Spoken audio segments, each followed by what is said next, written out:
여러분, 우리가 나이가 든다라는 것, 새해가 된다라는 것, 이 나이가 들었다는 것이죠. 아이들은 한 살 한 살 먹어가는 것을 굉장히 좋아하더라고요.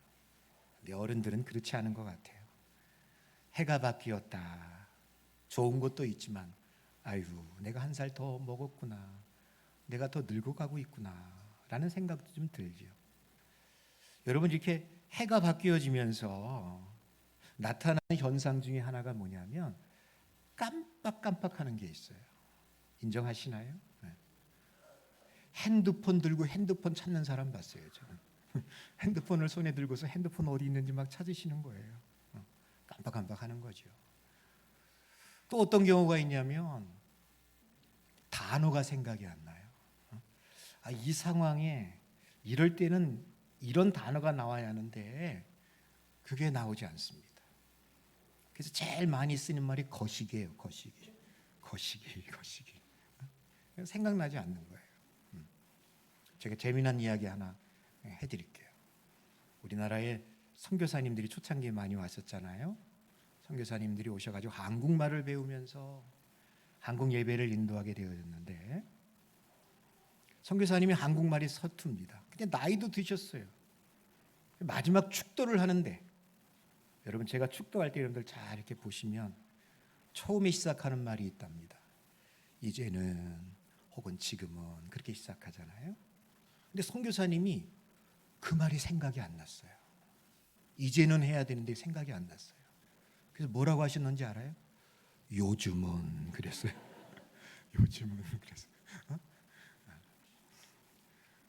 연말이 되었습니다. 송구영신 예배를 드리는데 이분이 이제 마지막 그 송년 인사를 이제 하게 되어졌다고 합니다.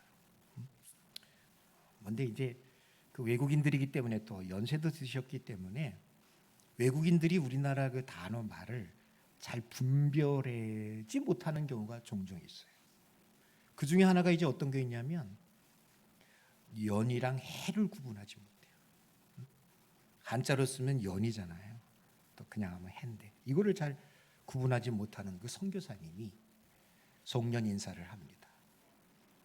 사랑하는 성도 여러분, 오늘 밤 한 해 마지막 밤 예배를 드리게 되었습니다. 이 밤이 지나면 드디어 2년이 가고 새년이 옵니다. 인사를 합니다. 다사다난했던 묵은 년은 다 보내고 이제 새년을 맞이하게 되어졌습니다. 아마 새년은 어떤 년일까 많이 궁금하고 기대감도 있겠지만 중요한 것은 2년 전년 할 것 없이 모두가 다 하나님이 주신 년입니다. 그러니까 그냥 성도들이 다 웃게 되겠죠. 여러분, 제가 새해 좀 웃으면서 시작하자는 뜻에서 용서하십시오. 조금 가벼웠다면 용서하시고요. 하여튼 간에 올 한 해 동안 여러분들 새해 복 많이 받으시고 주님의 축복과 은혜가 가정마다 충만하기를 주님의 이름으로 간절히 축원합니다. 자, 우리 말씀 듣기 전에 옆에 분들과 인사할까요? 은혜 받읍시다. 한 해 동안 은혜 받읍시다. 감사합니다. 이 데살로니가 후서는요, 사도 바울이 데살로니가 전서를 보낸 다음에 그 다음에 보낸 후편입니다. 그래서 후서라고 하겠죠. 다른 선교지도 그랬지만 사도 바울에게 있어서 데살로니가라는 도시는요, 왠지 모르게 좀 아픔이 남아있는 도시입니다. 사도 바울이 2차 전도 여행 때 그 성령의 큰 감동 속에서 아시아로 가려다가 여러분 이 유럽 쪽으로 방향을 틀었잖아요. 그 첫 번째 성이 빌립보였어요. 빌립보를 거쳐서 두 번째에 이제 도착하게 된 성이 도시가 바로 데살로니가입니다. 데살로니가에 가서 여러분 복음을 전했는데 사도행전 17장 1절부터 9절까지 보면요, 정말 복음의 폭발적인 역사가 나타났어요. 많은 경건한 헬라인들 또 그 귀부인들이 예수를 믿기 시작했습니다. 그런데 이것을 시기한 그 유대인들이 소동을 일으켜 가지고요, 사도 바울이 급히 그곳에서 빠져나와야만 했습니다. 베레아라는 그 옆도시로 갔어요. 역시 그곳에도 여러분 복음은 역시 능력이에요. 많은 사람들이 예수를 믿어요. 주께로 돌아와요. 근데 거기까지 유대인들이 와가지고 회방을 넣는 거예요. 급기야 야반 도주하다시피 사도 바울이 아가야로 가게 되어집니다. 근데 여러분 참으로 놀라운 것은 뭐냐? 이렇게 핍박과 박해, 어려움이 있었음에도 불구하고 데살로니가 교회가 세워졌고 그 교회 가운데 놀라운 복음의 열매들이 맺혀지더라는 것입니다. 여러분 데살로니가 교회가 어떤 복음의 열매, 믿음의 전진이 있게 되어졌는가에 대해서 데살로니가 전서 여러분 1장 7절 8절에 보면 참 우리에게 좋은 말씀을 해주고 있습니다. 자, 한번 읽어보세요. 화면에 떴습니다. 읽습니다. 시작. 그러므로 너희가 마게도냐와 아가야에 있는 모든 믿는 자의 본이 되었느니라. 주의 말씀이 너희로부터 마게도냐와 아가야에만 들릴 뿐 아니라 하나님을 향하는 너희 믿음의 소문이 각처에 퍼졌으므로 우리는 아무 말도 할 것이 없노라. 아멘. 아멘입니다. 모든 믿는 자의 본이 된 교회가 데살로니가 교회래요. 소문이 퍼졌는데 마게도냐, 아가야 정말 각처에 데살로니가 교회에 대한 좋은 소문이 퍼졌어요. 어떤 소문이냐라고 할 때 구체적으로 말씀드리면 데살로니가전서 1장 3절에 나옵니다. 여러분 믿음의 역사, 사랑의 수고, 소망의 인내가 가득한 교회라고 소문이 퍼진 거예요. 그 이후에 1년이 지난 다음에 다시 편지를 보내게 되어졌는데 여러분 이게 데살로니가 후서예요. 그러면서 그 데살로니가 후서 전반부에 우리가 지금 보고 있는 내용이겠죠. 사도 바울이 역시 데살로니가 전서에도 그랬던 것처럼 이 데살로니가 교회를 보면서 굉장히 고마워해요. 여러분들이 자녀들이 잘 되면 자녀들한테도 고맙지만 누구에게 감사하죠? 하나님께 감사하잖아요. 똑같은 상황이 나타나고 있어요. 데살로니가 교회를 보면서 사도 바울이 얼마나 뿌듯하고 하나님의 큰 은혜가 있었기에 하나님 앞에 감사하고 있는 것을 봅니다. 여러분 그 내용이 오늘 본문 3절과 4절에 나와 있습니다. 자, 노란 글씨를 보시면 항상 하나님께 내가 감사한다. 왜? 너희의 믿음이 자라고 너희가 다 각기 서로 사랑함이 풍성함이니. 너희가 견디고 있는 모든 박해와 환난 중에서 너희 믿음과 인내와 믿음으로 말미암아 하나님의 여러 교회에서 우리가 자랑할 수밖에 없다. 이런 내용이에요. 사도 바울이 여러분 데살로니가 교회를 생각하면 막 자랑하고 싶은 거예요. 왜? 믿음 안에서 그들이 사랑과 감사가 넘쳤기 때문입니다. 여러분 올해 25년 우리 천산교회에 표를 여러분 이렇게 정했습니다. 주보에도 나오고 있고 앞에 조그만 배너 현수막에도 있잖아요. 자, 데살로니가 교회처럼 되자는 의미예요. 여러분 한번 쫓아하세요. 사랑하고 감사하며 삽시다.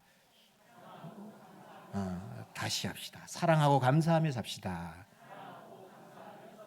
그렇게 될 줄로 믿습니다. 아멘입니다.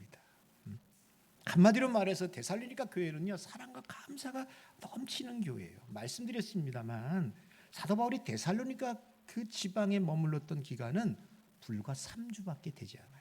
정말 짧은 기간이에요. 아니 3주 동안 뭘 할 수 있겠어요. 게다가 유대인들의 핍박이 있었어요. 허둥지둥 야반 도주하다시피 빠져나왔던 것이 그곳입니다. 그런데 웬걸 그들의 믿음이 자랐어요.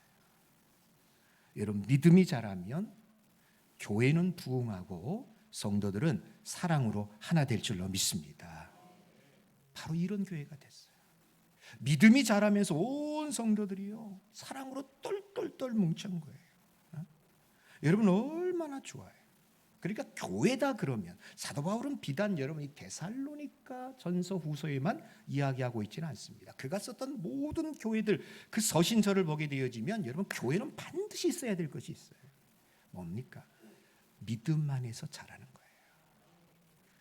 믿음이 든든하게 세워질 때 거기에는 여러분 열매들이 맺습니다. 가장 굵직한 열매가 뭐냐? 사랑이에요. 사랑. 저 사람이 믿음이 있나 없나를 보시려면요 저 사람이 사랑이 많은지 없는지를 보면 되지 않을까요? 저 교회가 진짜 교회인지 아닌지를 보려면 여러분 다른 것 보실 필요 없을 것 같아요. 여러분 사랑이 있는지 없는지 그걸 보시면 될 것 같아요.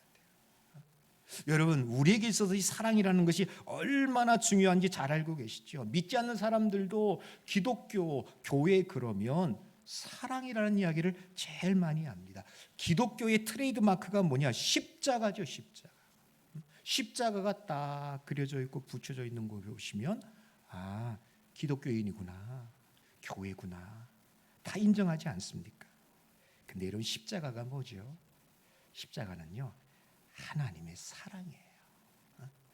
십자가는 그냥 나무 막대기 2개 이렇게 횡으로 종으로 걸어붙인 게 여러분 십자가가 다가 아닙니다. 십자가는 여러분 진짜 상징적 의미가 그 속에 있는 거예요. 십자가를 보면서 우리가 가슴 처미도록 깨달아야 되는 것, 하나님의 사랑 아닙니까? 왜? 그곳에서 하나님께서 우리를 살리기 위해서 그 아들 예수 그리스도를 죽게 하신 것이 바로 십자가이기 때문에 그래요. 십자가 없이는 구원도 없어요.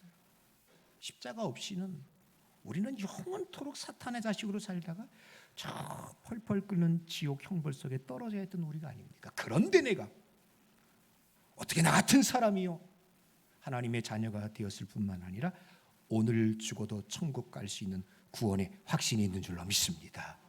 무엇 때문에? 십자가예요. 하나님의 사랑 때문이에요.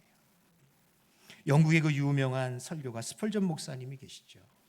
그가 메트로폴리탄 대성전에서 설교를 하게 되어졌는데, 그분이 어느 날 설교하고 있는데 이렇게 세 장 하나를 갖고 오더래요. 비어있는 세 장 하나를 딱 갖고 오면서 실물 설교를 하는 거죠. 사람들이 의아하게 바라봅니다. 그러면서 그분이 이야기합니다. 이것은 제가 며칠 전에 어느 아이한테 2파운드에, 그 당시 화폐로 하면은 뭐 한 100불 정도 되는 거예요. 큰 돈을 주고 산 이게 세 장입니다. 길에서 한 아이를 만났는데 그 아이가 이 세 장에다가 새 한 마리를 놓고서 자꾸 괴롭히길래 내가 지나가다가 너무 딱해서 그러면 안 될 것 같아가지고 제가 이야기했습니다. 야, 너 이 새 어떻게 하려고 그러니? 그랬더니 그 아이가 하는 말이, 놀다가 실직 나면 제가 죽여버릴 거예요. 그러는 거 아니에요. 새가 저거라 너무나도 불쌍해서, 야, 그거 나한테 팔아라. 죽이지 말고 나한테 팔아라. 그래서 제가 이 세 장을 이 새와 더불어서 2파운드에 주고 샀습니다. 엄청 비싸게 샀습니다라고 목사님이 이야기해요. 그러면서 스펄전 목사님이 계속 말씀하십니다. 하나님은 마귀에게 우리 인간들을 어떻게 하겠느냐고 물었답니다. 그래서 사탄이 대답하더이다. 서로 질투하게 하고 미워하게 하고 싸우게 하다가 결국에는 죽여버릴 겁니다. 그때 하나님이 말씀하셨답니다.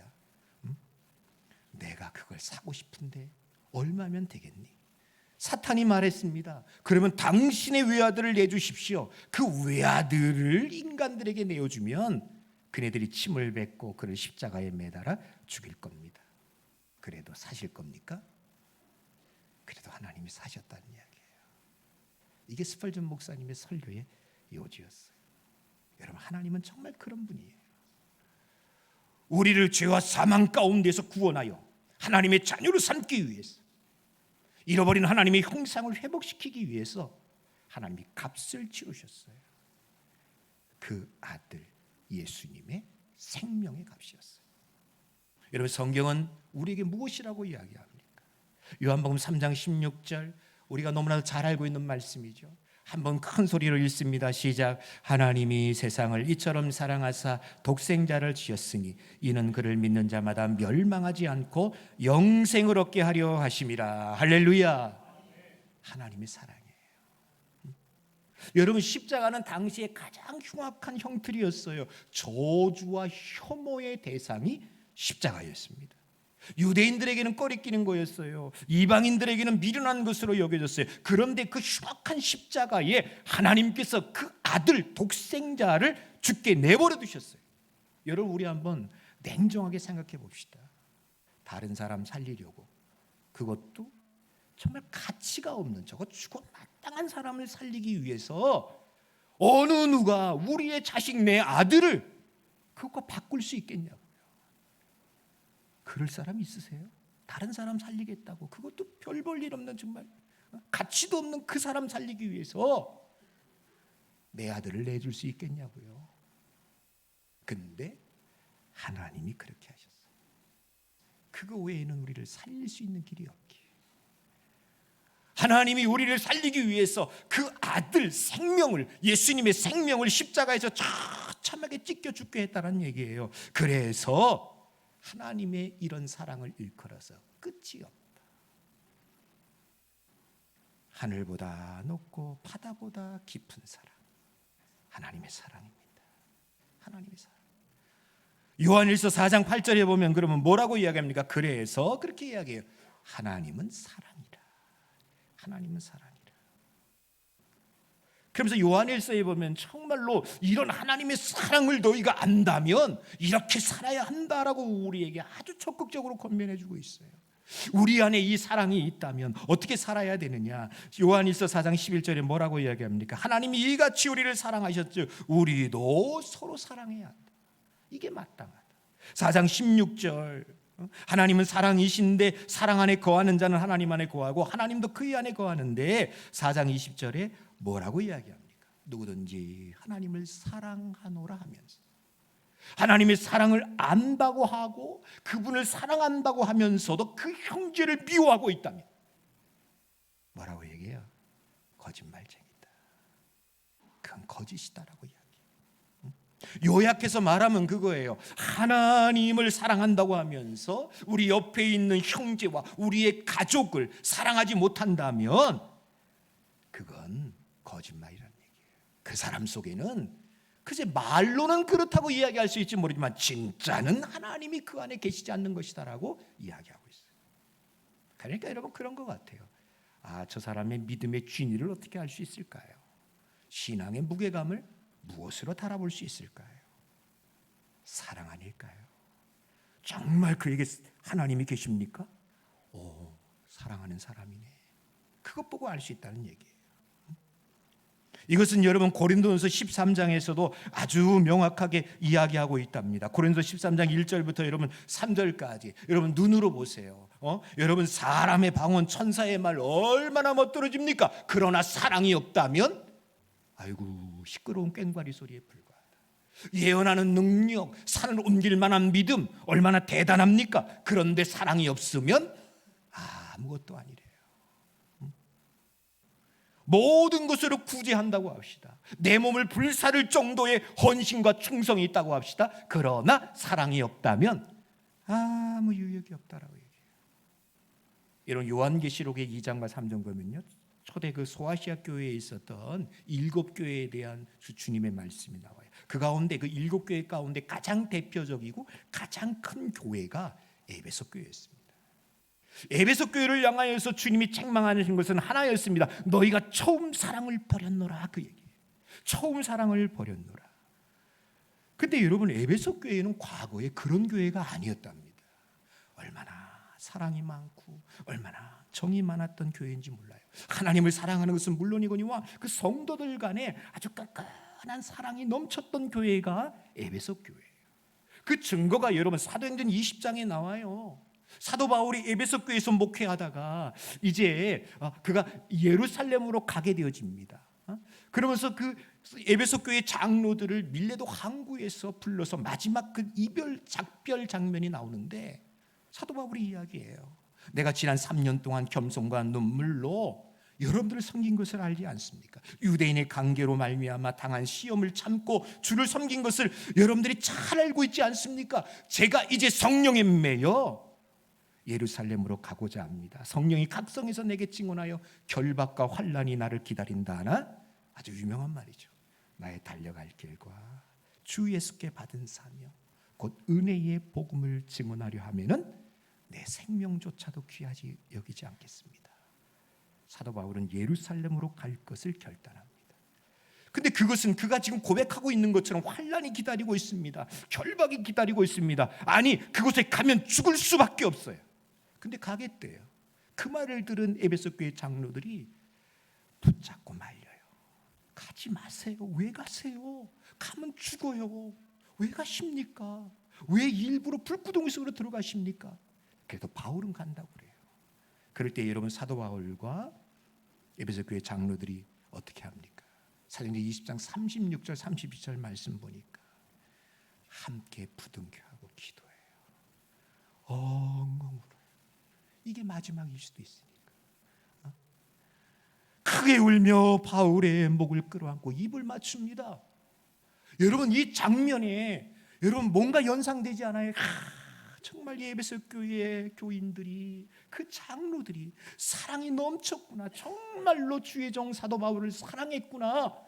여러분 이 교회 분위기가 다른 분위기가 아니었어요. 사랑이 넘치는 교회가 바로 여러분 에베소 교회였다는 얘기예요. 그렇게 뜨거웠던, 그렇게 인간적으로도 정이 깊었던 에베소 교회가 주님의 책망이 뭡니까? 야, 너희들 처음 사랑 버렸다. 다 그거 어디 갔니? 왜 이렇게 냉랭하니? 왜 그렇게 너희들 가운데 다툼과 갈등이 있느냐? 그래서 주님이 뭐라고 해요? 아주 엄히 경고하십니다. 요한계시록 2장 5절 뭐라고 이야기합니까? 회개하지 아니하면 처음 행위로 돌아오지 않는다면 내가 네게 가서 내 촛대를 옮기겠다. 이건 굉장히 무서운 말이에요, 여러분. 촛대를 옮긴다는 게 뭐예요? 더 이상 교회에 되지 않겠다는 얘기예요. 교회가 십자가 세워지고 사람들 모이면 뭐예요? 주님이 계시지 아니하면 소용없잖아요.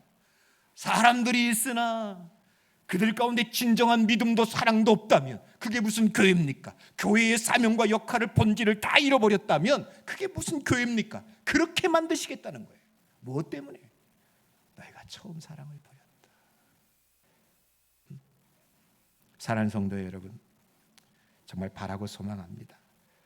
우리 2025년 첫 주부터 마지막 52주 되는 그때까지 우리 모두 뜨겁게 사랑할 수 있는 교회가 될 수 있기를 주님의 이름으로 축원합니다. 사랑은 헛된 죄를 덮는다고 그랬어요. 사랑은 오래 참아요. 사랑은 온유해요. 사랑은 시기하지도 않아요. 사랑은 무리하지도 않고 자기 유익을 구하지도 않아요. 성내지도 않아요. 여러분 사랑이 있으면요 다른 이의 허물을 덮어주더라고요. 사랑이 없으면 잘하는 것도 싫어요. 예전에 우리 어머니 아유 밑강스럽다 이게 사투리 걸랑요 밉다는 뜻이에요. 이게 뭐가 이게 어떻게 사랑이 없으면 하는 것마다 싫어요. 말하는 것조차도 싫고 뭐가 어떻게 사랑이 없어요. 근데 사랑이 있어 보십시오. 다 받아줘요. 뭐 우리말 속담에 그런 것도 있잖아요. 그 자기 아내가 좋으면 처갓집 말뚝 보고 뭐 절한다나 인사한다나. 그렇게 좋으면 사랑스러우면 다 하는 거 아니겠어요? 여러분 정말 우리 가운데 올 한 해 동안 화낼 일도 있을지 모르겠어요. 그래요. 분노할 일도 있을지 모르겠어요. 이거 그만 말 한마디 해줘야 되겠다라는 생각이 들 때도 있을지 모르겠어요. 그러나 내 안에 교회를 사랑하고 우리 성도들을 사랑한다면 나는 참아낼 수 있을 것 같아요. 견딜 수 있을 것 같아요. 여러분 정말 올 한 해 우리 천산교회 얼굴에서부터 사랑이 충만한 성도들의 얼굴이 되어지기를 주님의 이름으로 축원합니다. 다 같이 한번 옆에 봐 사람 보면서 방글방글 생글생글 한번 웃어보세요. 시작. 웃어보세요. 인상파들 어떻게 하려나 좀 웃어보세요. 여러분 칭찬하는 말 많이 하시고요. 긍정적인 말씀 많이 하시고 희망과 용기를 주는 말 많이 하세요. 내 마음에 들지 않을 수 있어요. 그래도 좀 잘한다고 좀 해보세요. 목사가 설교를 죽을 써도 나갈 때 은혜 받았습니다. 이렇게 하면 내가 얼마나 기분이 좋을까. 아멘. 힘들다 나도. 그래요. 내가 부족한 것이 왜 없겠어요. 저도 알아요. 제가 부족한 거. 그런데도 아유 목사님 힘내세요. 잘하세요. 그러면 얼마나 제가 용기 100배 지금보다 조금 더 잘할 수 있을 것 같아요. 근데 그냥 끌어내리고 못한다 그러면 아유 나도 사람인데 뭐가 좋겠어요. 저도 여러분들에게 그렇게 하려고 합니다. 올 한 해 동안 정말 여러분들을 칭찬하려고 그래요. 여러분들 좀 격려하고 싶어요. 희망을 주고 싶어요. 소망 가운데 이르게 하고 싶어요. 우리 대한민국에서 제일 좋은 교회가 천산교회라고 내가 자랑하면 팔불치일지 모르겠지만 그래서 그러고 다니려고 합니다. 하나님은 우리 천산교회를 사랑하고 계신 줄로 믿습니다.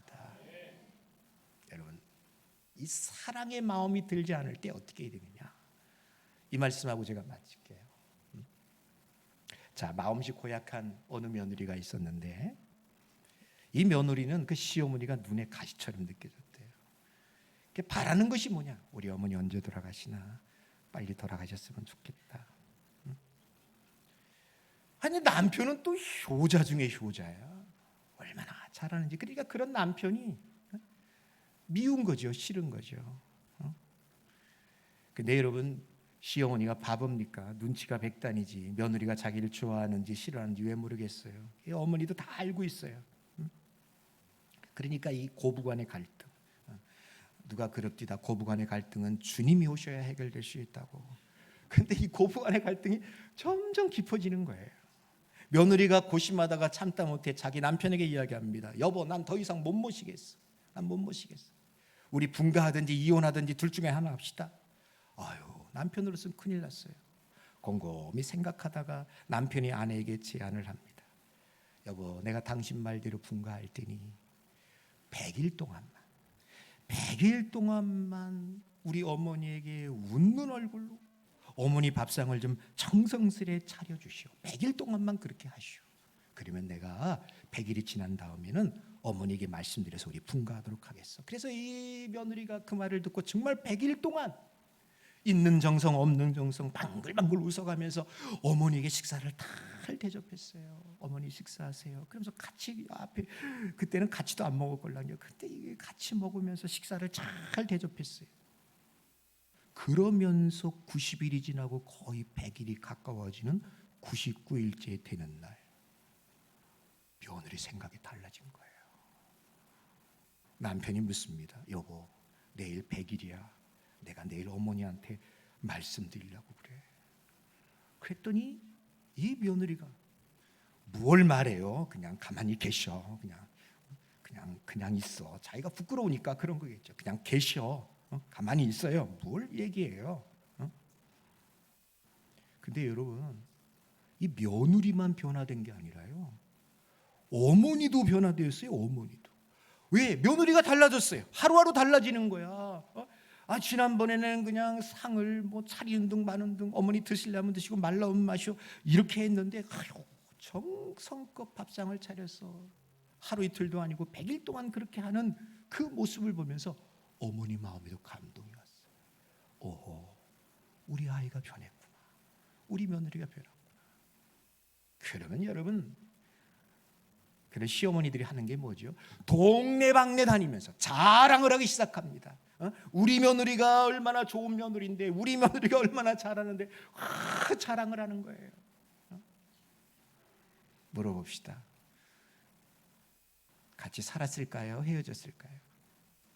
살았을 것 같아요? 헤어졌을 것 같아요? 살았죠. 돌아가실 때까지 살았어요. 사랑은 마음에서 시작되는 게 맞아요.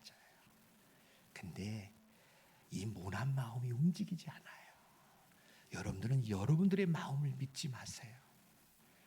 이 마음이 감동이 되어서, 이 마음이 뜨거워질 때까지 우리 어머니 사랑하고, 내가 그 형제 사랑하고, 내가 그분 사랑할 듯 마음이 올 때까지, 죄송합니다, 돌아가실 때까지 안 올 수도 있어요.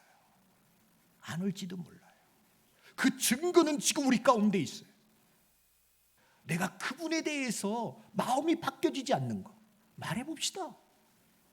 한두 해 띠까? 지금 5년 10년이 지나도 그분에 대한 불신, 그분에 대한 미움 여전히 갖고 있잖아요. 내년에 바뀔 것 같습니까? 아닙니다. 어쩌면 여러분들이 주님 앞에 가는 그날까지 바뀌어지지 않을 수도 있을지 모르겠어요. 어떻게 할까요?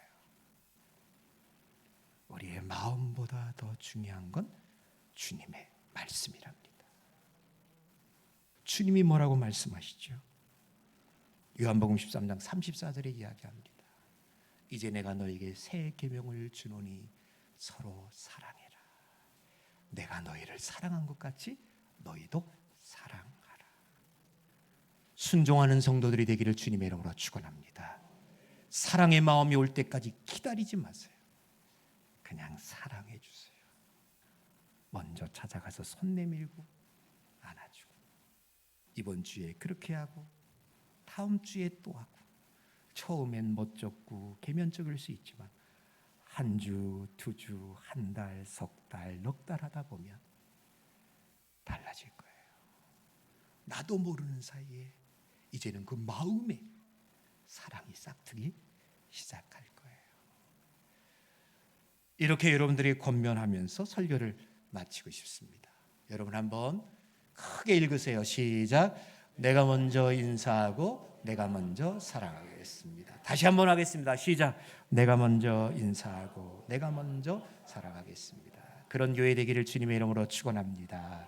자, 우리 찬양합시다. 미고사축 찬양합시다.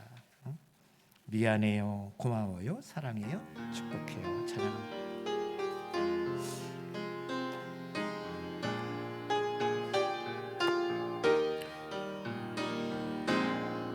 위로의 말 한마디 긴장을 풀어주고 용서의 말 한마디 치유를 가져옵니다. 겸손의 말 한마디 존귀히 여김받고 아멘.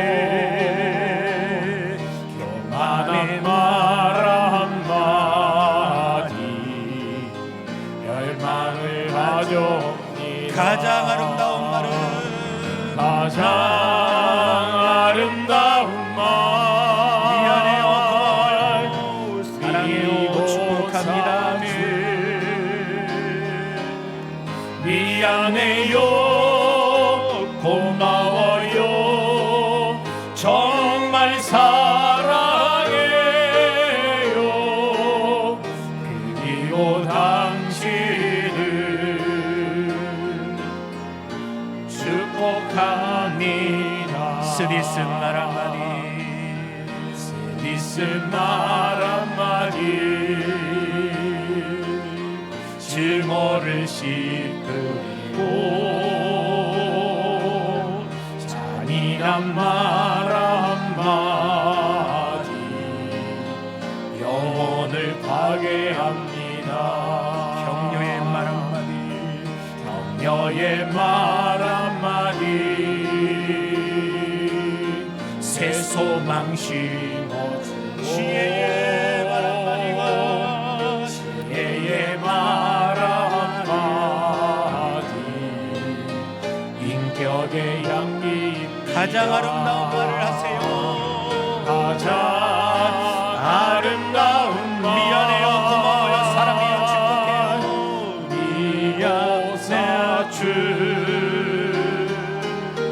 미안해요, 고마워요, 정말 사랑해요. 그리고 당신을 축복합니다. 무례한 말 한마디, 무례한 말 한마디 다툼을 일으키고 저주의 말 한마디 축복을 거둬갑니다. 사랑의 말 한마디, 사랑의 말 한마디 생명을 불러오고 생명의 말 한마디 사랑을 키워줍니다. 가장 아름다운 가장 아름다운 말 미보사추 미안해요, 고마워요, 미안해요, 정말 고마워요, 사랑해요. 정말 사랑해요. 그리고 당신을 축복함. 다시 한번 가장 아름다운 말 미고사주, 아름다운 말 미고사추 미안해요, 고마워요, 정말 사랑해요. 축복합니다. 주님의 이름으로 당신을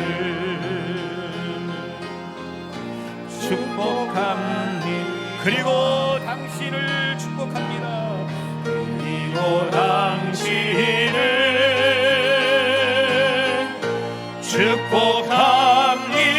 축복합니다. 하나님께 영광의 박수 올려드립시다. 할렐루야. 아멘. 올 한 해 그렇게 되길 바랍니다. 자, 오늘 새로 오신 분이 있어서 소개해 드립니다. 우리